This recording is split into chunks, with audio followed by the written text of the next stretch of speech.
Hi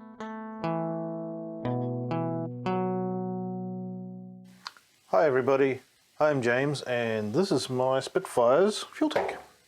Today's video we'll be looking at why it's out, what I've done to it and what I did to get it in this current condition. Okay, here we go. So I took the tank out of the Spitfire for two reasons. One, I need to get to the chassis bolts which are underneath for another video coming up soon. And the other reason was the sender wasn't working. Didn't really need to take it out for that, but it was out anyway and made it easier to check it on the bench and work on it on the bench.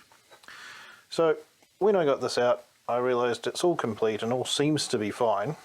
However, the problem was fairly apparent quite quickly because when I did this, it made a sloshing sound. And yeah, a float isn't meant to have the fuel inside it. So these are soldered together. I split it apart, emptied the fuel out. Smelled rather terrible, obviously been like that for a very long time. And cleaned it all up and soldered it back together. So that's all working again. While I had this out as well, these have a stainless steel band around them, this type anyway. This comes off and you have full access to the resistor inside.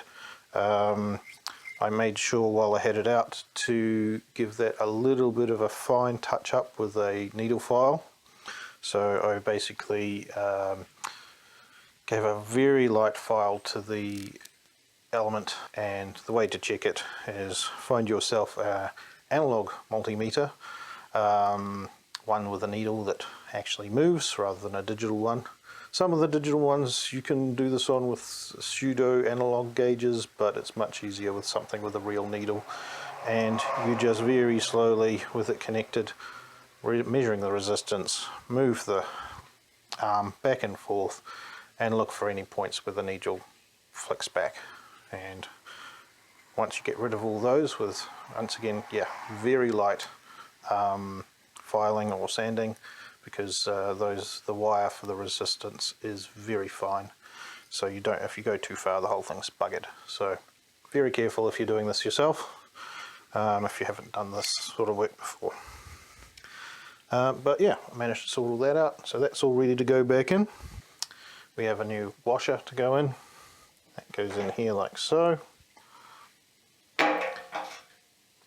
Goes in, noting that there's two little divots in the shape of it that fit with the insets in the hole. It just locates in, making sure the float is sitting vaguely in the right place.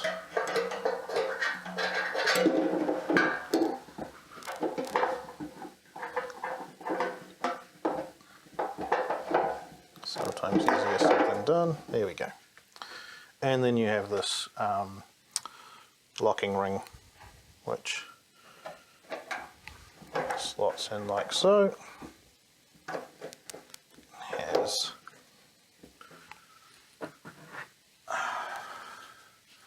some slides on it, so you just take a soft hammer and carefully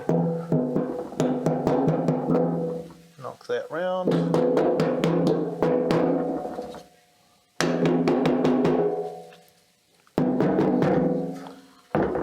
Like so.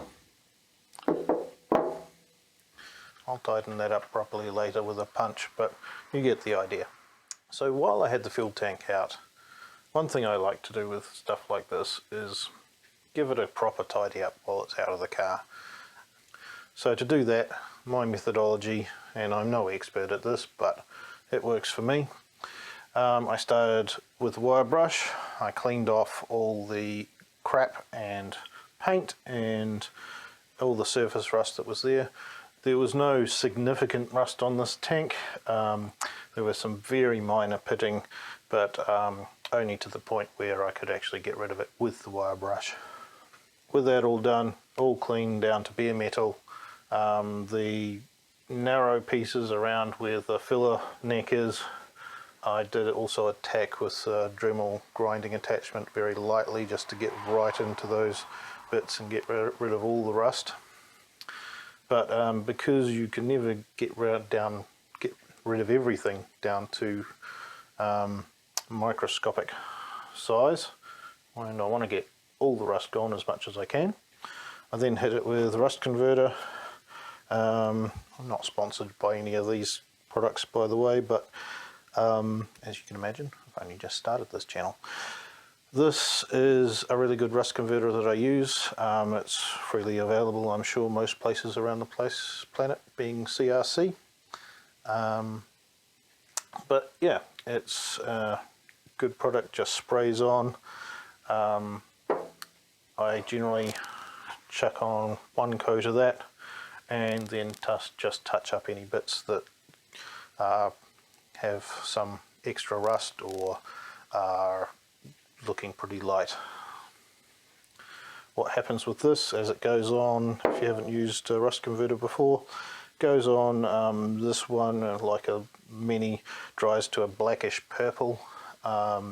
Where there's rust, it essentially forms a hardened primer in a chemical reaction with the rust, and that you can paint straight over. So with that on, I then chucked a coat of primer on it to get a nice even finish over the whole thing, and finally hit it with just some satin black just to go all over it. I'm not sure if these are in the car normally black or body colour. It certainly had body colour paint on it originally, but also had a layer of black as well.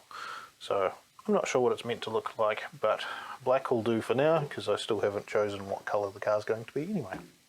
So with that all done, the tank came out quite nicely.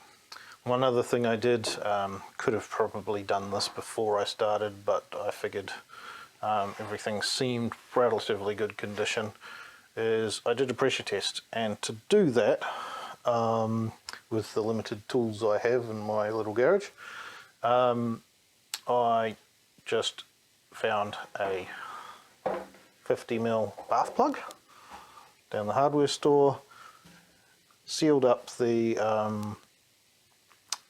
sender unit, and used a rubber attachment for my air compressor, and poked that into the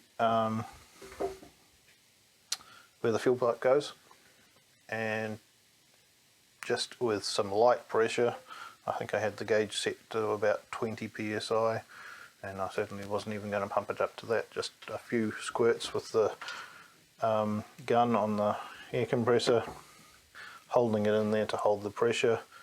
I filled it with air and then sprayed soapy water around all the seams and the seals. I did find, which something I suspected I would, the seal for the sender wasn't doing a very good job. There was a lot of air escaping there, and that showed before I started the job that there was a flowing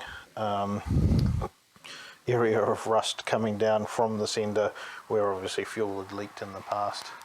And I think I might have mentioned in a previous video that there was a bit of a fuel leak by the smell of the inside of the car when I got it.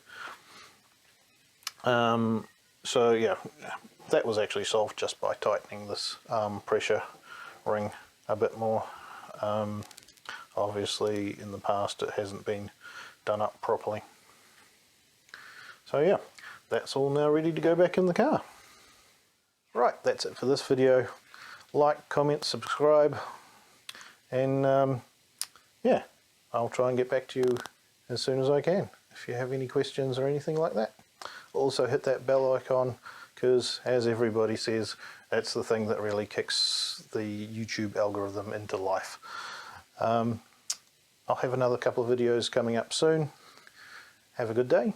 Catch you later. I'm James, and this is my Spitfire fuel tank.